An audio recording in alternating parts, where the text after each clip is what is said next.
Good day. My name is Toby Gruppen, and I'm one of the pastors at Providence Church. And this is Providence Threads. Thank you for joining in. Today we have an extra special guest, Maggie, who is all the way from Kyiv, Ukraine. And I'm so excited to have this conversation today. So, Maggie, can you tell us a little bit about what you're experiencing on a day to day basis right now in Kyiv? Sure. Yeah, thank you so much for having me. It's a privilege to be able to be with you. And I live in Kyiv, Ukraine, and we, of course, are living through the war here, which you probably all see regularly on TV. It's a little bit different to live in it than to watch it from a distance, and probably a little bit less scary from here than it is to see on TV. But it affects our daily life in a lot of ways. Well, welcome, Maggie. For the last couple of years, Providence Church has partnered with you and helped sponsor one of your teachers, Ira, Mm-hmm. in the city of Kyiv, Ukraine. And we don't have to really have much description of what's been going on there. We're fully aware, uh, but we don't have a day to day perspective. And I thought, just in our conversation, to help Providence and those here in West Michigan understand what is a day to day feeling of you living in Kyiv right now? Mm-hmm. Well, thankfully, we don't live on the front lines. So, really, our day to day life looks pretty normal. I get up in the morning and I get my kids ready for school, and we drive to school unless there's an air raid in the morning. And then we usually see what's flying. And if it's just drones flying, I usually take them anyway. If it's ballistic missiles, we'll usually wait until they fly over because they fly pretty quickly. So most of our life looks pretty normal. We go to school. We serve 131 kids this year, and they do all of the normal stuff that other kids do. And but we, of course, have missile and drone attacks on the city frequently, so that interrupts our otherwise normal life. Um, we've gotten used to it, I guess, if you can use that word. So we've become pretty flexible with working around it. But sure, I'd be glad to answer any questions. Sure. I'm just, as you and I were talking earlier, as we were kind of signing on, like we got dumped on with a lot of snow and we had to cancel church, and that was stressful in making that call. Mm-hmm. But this is a daily occurrence of, are there drones? Are there missiles? What are we going to do? Do we postpone school? Do we just bring them anyways? Because help us understand that, because as you Mm-hmm. say, we've gotten used to it, but we are Mm-hmm. so far removed from it in West Michigan. What's it Yeah. like? I realize that you have to continue your life. You can't live in expectation constantly of when they're going to attack next and the fear of that. And so because we're not on the front lines, we don't have the constant experience of being shot at or drones flying, small drones, large drones flying in our direction. So we have in between times where life is very normal. My kids play sports, play piano.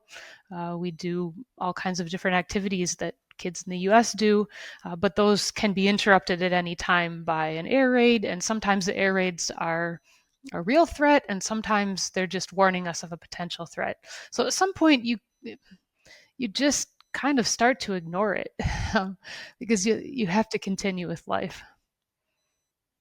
So let's talk about the continuing with life, because God has given you a big vision, and it's creating a school that is focused on Jesus Christ and reaching Mm-hmm. that next generation, Mm-hmm. uh, creating them to be a new generation that knows the love of the Lord, Mm-hmm. that has godly principles laid on their heart. So, in a war torn experience, they're not filled with hate and anger. You're teaching them to serve and to love and to forgive. Mm-hmm. Tell us the vision for New Gen.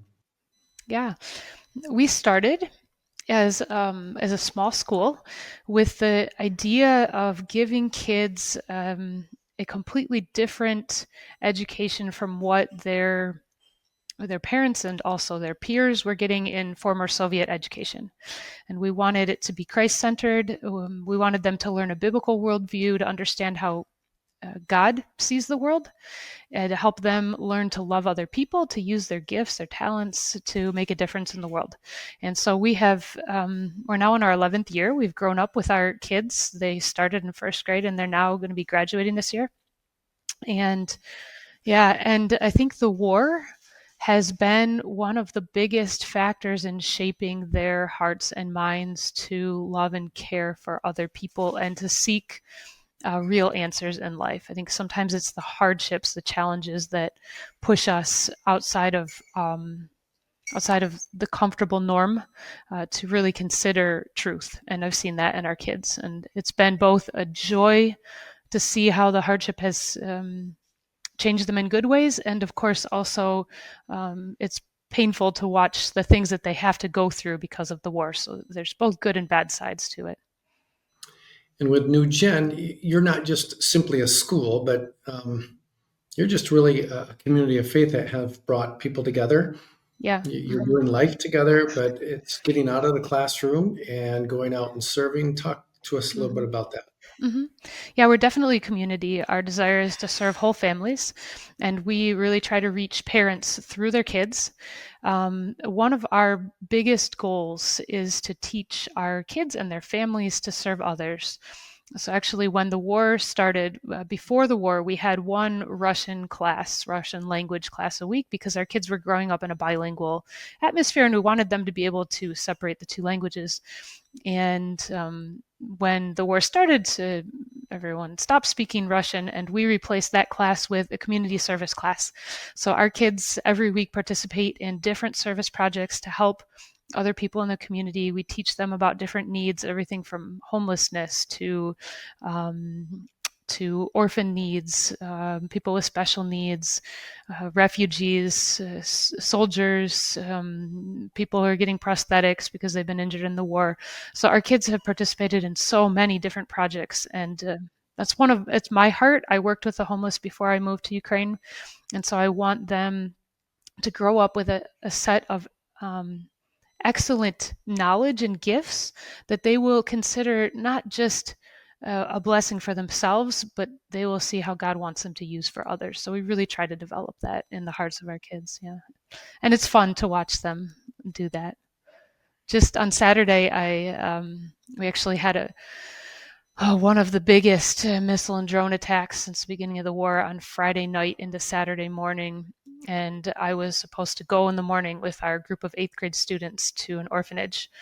They're in my financial literacy class, and they learn how to budget their money. So they earn money for coming to class, for doing their homework, for memorizing Bible verses, and then they have to budget that money into giving, saving, and spending. And for giving, they have to decide as a class which group in society they would like to help. And so they did a little brainstorming and they voted on helping orphans. And I decided that we needed to actually visit an orphanage because none of them had ever been to an orphanage. So we visited a few weeks ago. They loved it. I was surprised at how well they interacted with the kids. And the first question they all asked me when we got back in the car is, when can we go back? So that was really exciting for me to see some fruit of investment in them. And so they used the money that they had budgeted in their giving envelope. Oh, and the other cool thing was after they visited, they started to put more in their giving envelope.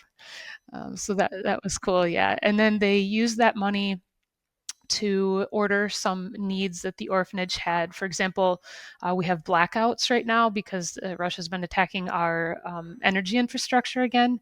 And so the orphanage, they asked for a special kind of pot that you can cook on a gas burner, and it won't ruin the pot. So we ordered several of those, and they needed some winter mittens for the little kids. And then they also needed a set of projector lights that shine when the lights go out. So they would have one in each room to offset that darkness during our blackouts. So the kids ordered all that, and then we were set to go on Saturday morning to take everything back. And we woke up in the middle of well, didn't sleep, but Yeah.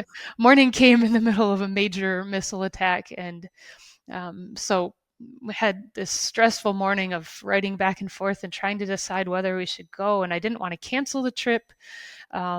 So we ended up taking off to go and pick up half of the kids when the missile attack was still going. And thankfully, half of them were still able to come. We met them at the edge of Kyiv, and just as we were leaving, the air raid was canceled. So that was a blessing. But there's a lot of decisions like that have to be made on a regular basis. Life has to keep going, and you have to always judge, between safety and needing to live. Yeah. Talk to us as far as I shared we got dumped on with a lot of snow yesterday, and we had Mm-hmm. a canceled church. We chose to. Mm-hmm. And that was stressful. Like, do you do it? But this is a daily occurrence for you. Mm-hmm. And that starts to get tiring and weary. How can Providence, so far away, support you Hmm. in that? I mean, and how are you finding the strength to continue on? Because that can be just so frustrating and discouraging. Mm-hmm. Yeah, I think it's the most discouraging when we've had a period of better, when it's been a little bit easier, and then it gets harder again. And I think all of us kind of inwardly groan, like, oh, not blackouts again. Don't know if we can do it again. And that was us a few weeks ago, and everything got really bad again. But God always provides. Just this new set of blackouts, I think it's been about a month, maybe more now. It's hard to keep track of time, but in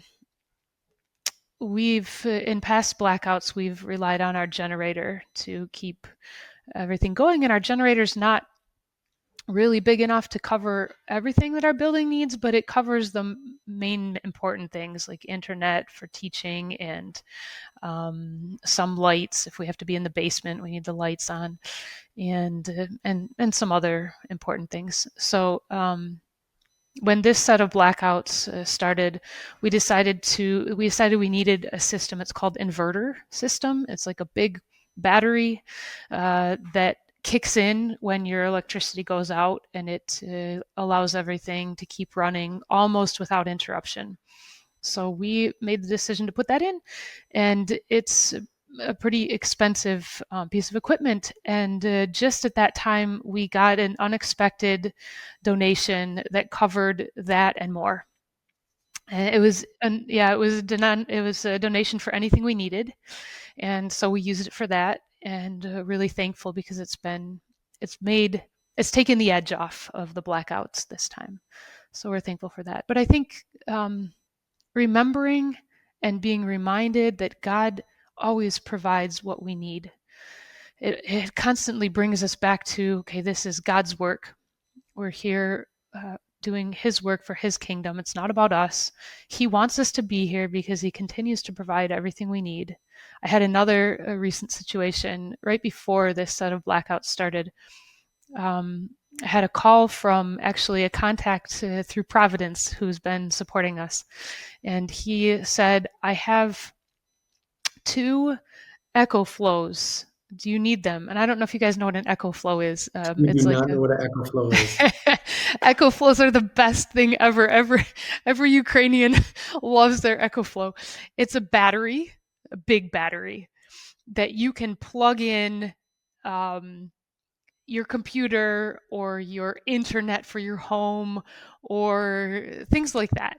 And it holds, depending on how much you plug in, it can hold charge for 3 or 4 hours. So when blackouts first started maybe 3 years ago and we first got our EcoFlow, it helped my husband to continue working because he would plug the internet into our EcoFlow, and it would usually last for a majority of the blackout and allow him to work because he works at home on his computer. So for many people, an EcoFlow is a lifesaver. So this guy called and he said, I have 2 EcoFlows. Do you want them? And I said, no idea, but just yesterday I was thinking to myself, we really need 2 more EcoFlows. and And I kicked myself later because I hadn't even prayed about it. I hadn't even stopped and said, God, could you provide for us a couple more echo flows? It'd be good to have one here and one here. Um, I had just had the thought, and then I left it alone. And the next day he called and said, hey, do you need 2 echo flows? So it's things like that that God provides for us, even when we don't ask him, that I think keep us going and keep us rejoicing in the midst of it. That's where I'm grateful for the connection and partnership because, again, living in West Michigan, we find ourselves so comfortable. Mm-hmm. And to hear this wrestling and this expectation, if God doesn't show up and provide, right? I mean, that's dependence, and we're Mm-hmm. pretty independent, and we'll call on God every so often. Mm-hmm. So again, that's what I love about the technology that we have, that we can be connected globally because Mm-hmm. you have so much to teach us about the presence of God that we just are missing in the space that we're living. Mm-hmm. Can you talk to me about some of the things that you're learning about God's presence and God's provision? I mean, you just shared that story, but Ira, who we support, just sent me an email last week too of just here's my classroom, here's what's going on. And her heart is so touched Mm-hmm. by her little children and the prayers that they're praying and just kind of seeing their heartbeat and their openness to the presence of God. So can you Mm-hmm. share some of those stories for us? Sure. On Thanksgiving, we don't cancel because we don't have Thanksgiving in Ukraine, but I did. I opened the morning with my sixth grade geography class, and I said, guys, I'm going to give you the opportunity to pray and thank God for anything you want, and then I'll finish. So I said, anything you want, just say, God, thank you for. And the first girl to pray said, God, thank you that we had 5 hours of electricity. Wow. Yeah. So, and then they also prayed some regular kids stuff that they're thankful for. But I think watching our kids be resilient in the midst of challenges that I could have never imagined as a child. I would have never imagined living through such things. But they do, and they're happy. They go on with life. They joke. They have fun. They've adapted, and they've been able to find joy in it. And I think that's from God. I don't think it can be anything else. And I think a lot of it is because they are in our community, they're in our environment. I have one friend who also teaches with us. She was speaking to another friend whose kids are in another school, and she asked her friend, how do you all manage? How are your kids so adjusted and happy? And she told her friend, I think it's their school. They have a stable place to go to. They're happy there, and I think that is what keeps them going. And I see that in our kids. They come when you walk in the doors of New Generation. It's almost like you walk into a different world. You forget about everything that's going on outside. And for me, it's been a lifesaver to have that community to come to and to see God at work, to see God carrying us through all of the challenges. It's a reminder that He's there and we can depend on Him. Talk to us again. We're 7 hours apart, where there's a big sea in between us. What are some practical ways that Providence members or anybody here kind of in the West Michigan area listening to this can come along and support what's going on with New Gen, but also Ukraine? Mm-hmm. I could say a lot. um, I have a unique perspective, I think, of being an American living in Ukraine. My family is Ukrainian, so I have a very Ukrainian life. Um, but I also have perspective of understanding where what how Americans might understand the situation. So I've tried I think I've tried to communicate what's really happening here, because often what you see from the other side can be jumbled by the telephone game. Yep. So, so I think one thing I would say is li- how to say this well. um, pay attention to um, biblical truth more than maybe political ideas that you're getting from either side. I think one thing we feel really discouraged about here in Ukraine is that we feel like we're in the middle of a big political battlefield, and on both sides are world leaders who have their agenda, and different people have different opinions about their agenda. And I can't speak to their heart or their motives, but I can speak to what it feels like to be in the middle.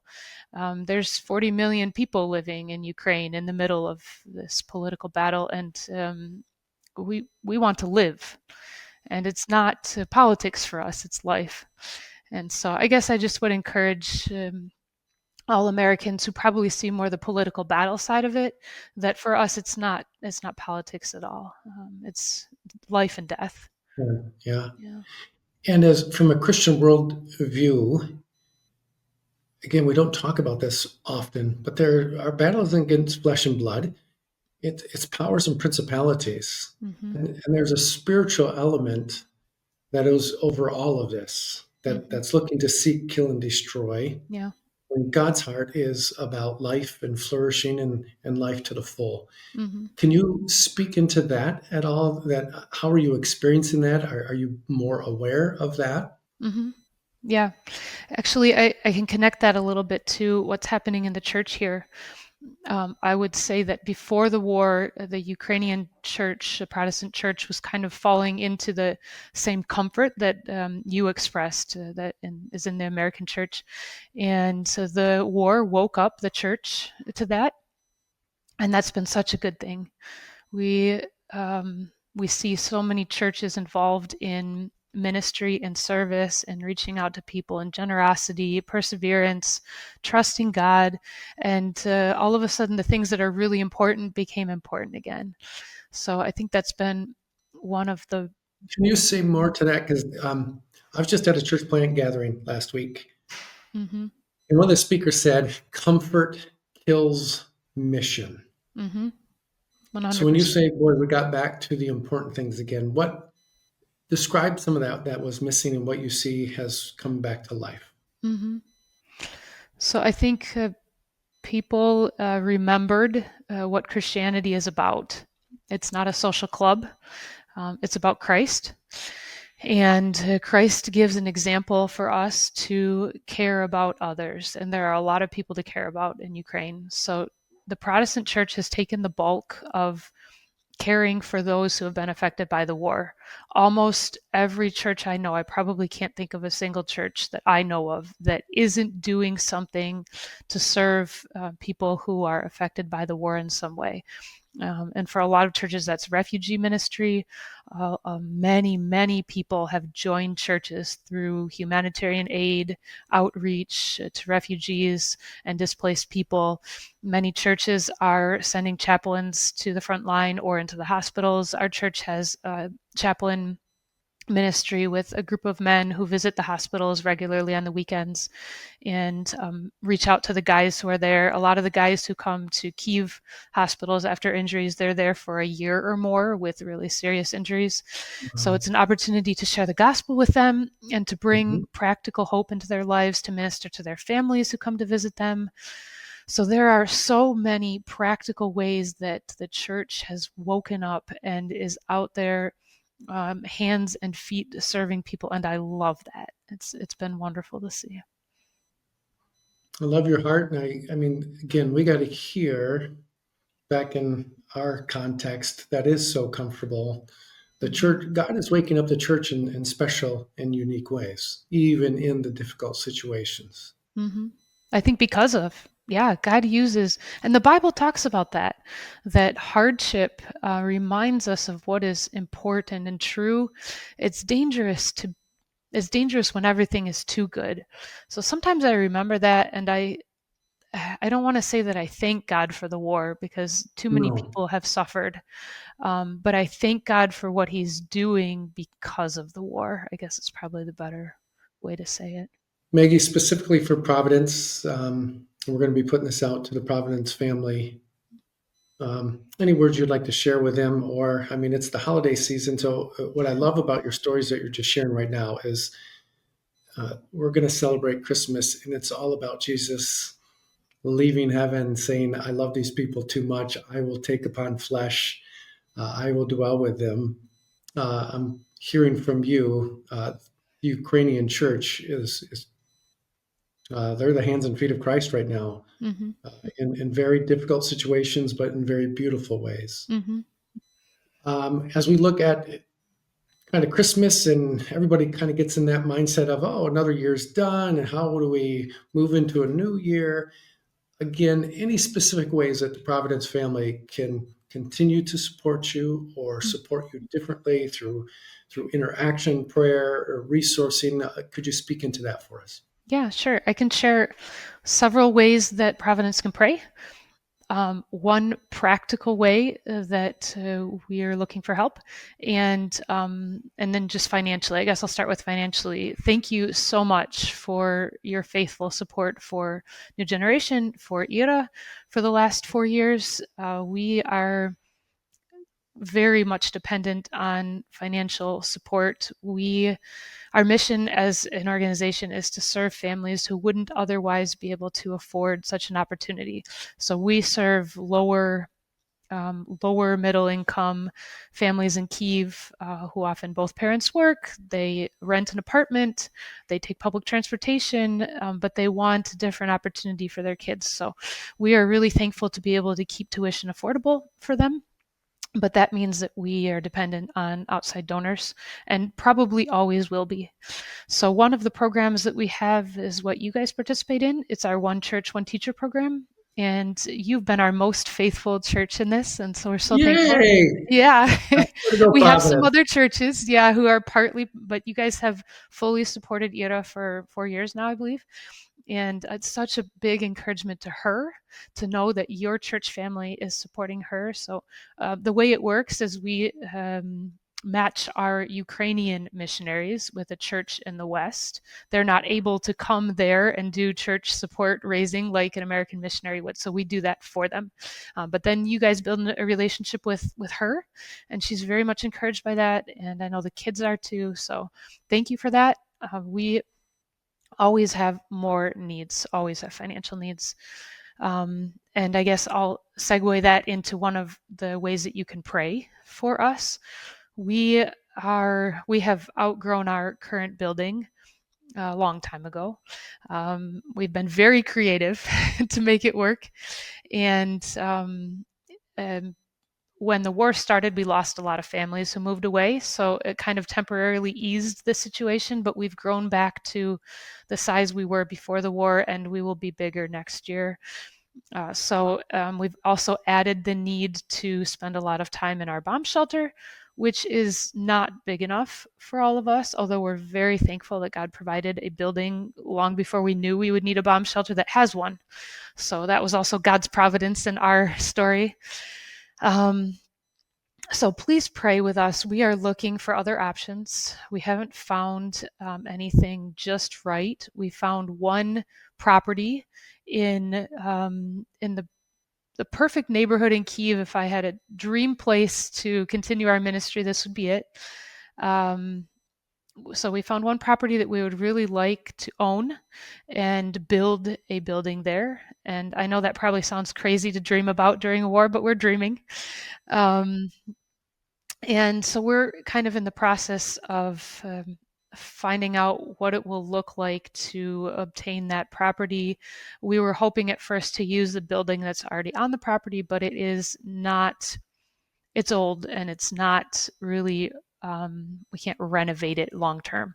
So we're looking at possibilities for removing that building and building something new that would last for a long time. So please pray with us that if this is God's will, He will provide the steps we need to take, and of course the finances. It's a very, very expensive project that we could never provide for without God's provision. We trust if it is His will, He will provide. So I'm not worried about the finances. I'm worried more about what steps we need to take to make it happen. But we're in the middle of that, so definitely appreciate your prayers for that. We have a lot of dreams for our ministry. We're currently doing our family community education ministry, but we would like to expand that to include an after school program for kids who live in the community, where our kids who attend our full-time program could serve them through English learning opportunities and after school programs, sports. It's like an outreach to the community. We would also like to start a coffee house on the territory that would serve the community, something like a lot of missionaries do in Europe. Churches will often open a coffee house because Europeans are kind of they're in the post-Christian world, and they won't Correct. come to church, but they will come to a coffee house. So we would like to do the same. We see it as an opportunity for our kids to learn skills, our teens to learn skills that can work there, and also an opportunity for them to learn how to evangelize.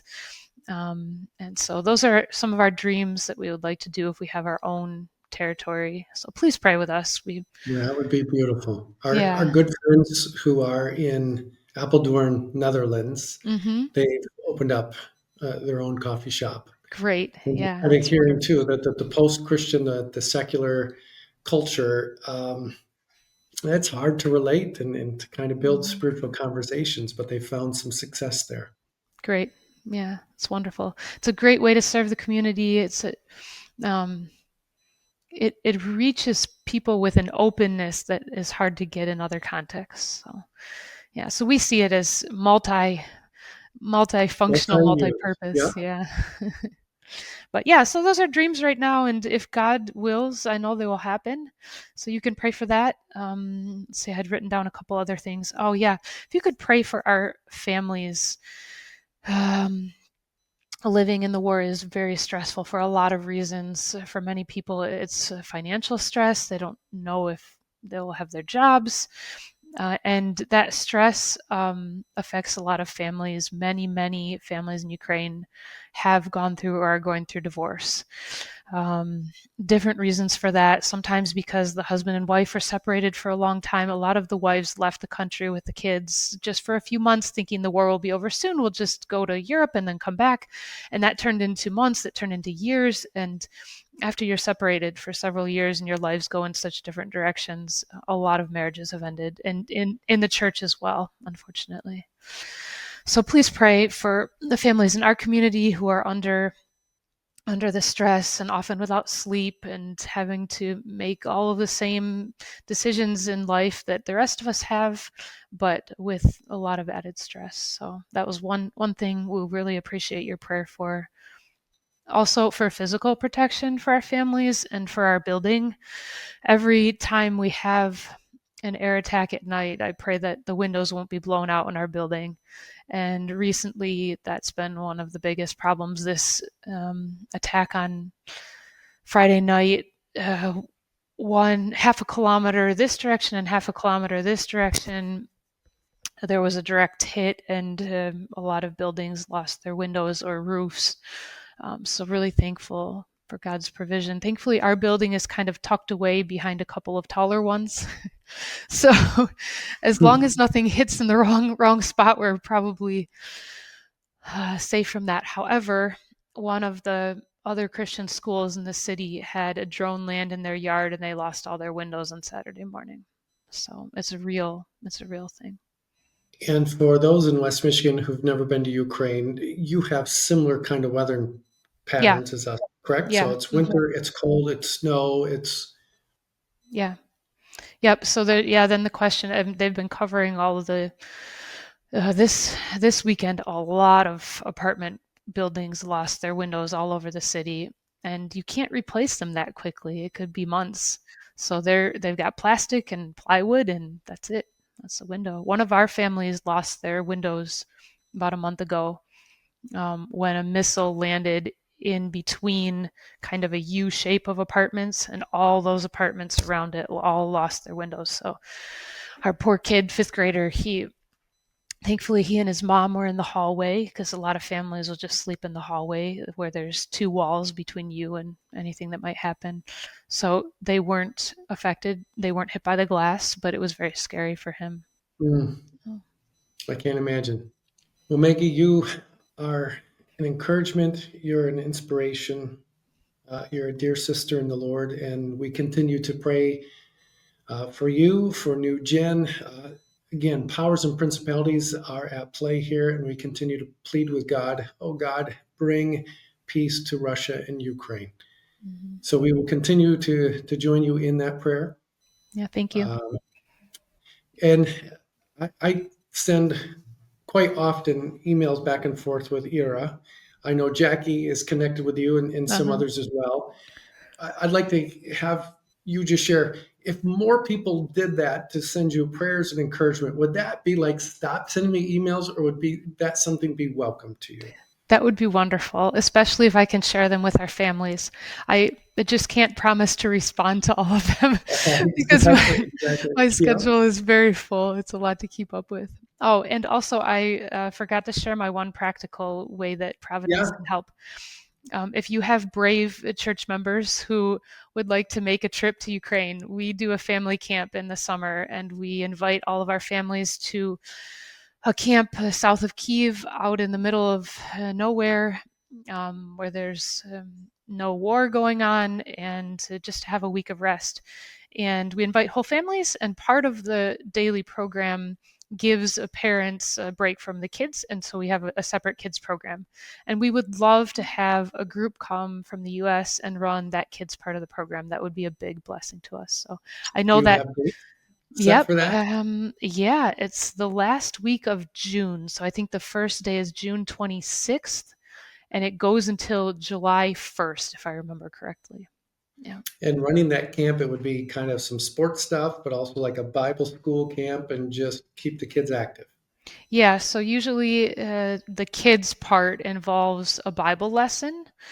And then what we've done in the past is each day they rotate through a different activity after their Bible lesson. The one day they'll do a sport and then a craft and then some games and scavenger hunt and that kind of thing. So yeah, and it's not very high commitment with the kids because we do a lot of family stuff as well, and our volunteers always join us in that.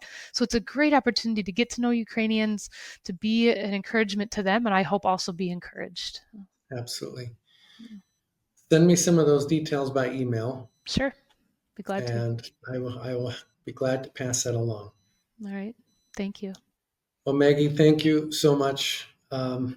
Again, it's so good for us to hear what's really going on and to start wrapping our minds as brothers and sisters in Christ, like how would we respond? And thank you for your leadership. Thank you for your vision for what you're trying to do for these families and these children. God's worldview matters. It does. So thank you. So Merry Christmas. Yeah, thank you. Merry Christmas to all of you as well. Yeah, keep us updated and thanks for making this work today. All right, thanks. All Thank right, you, grace and Providence. peace. All right, Yeah, bye. bye.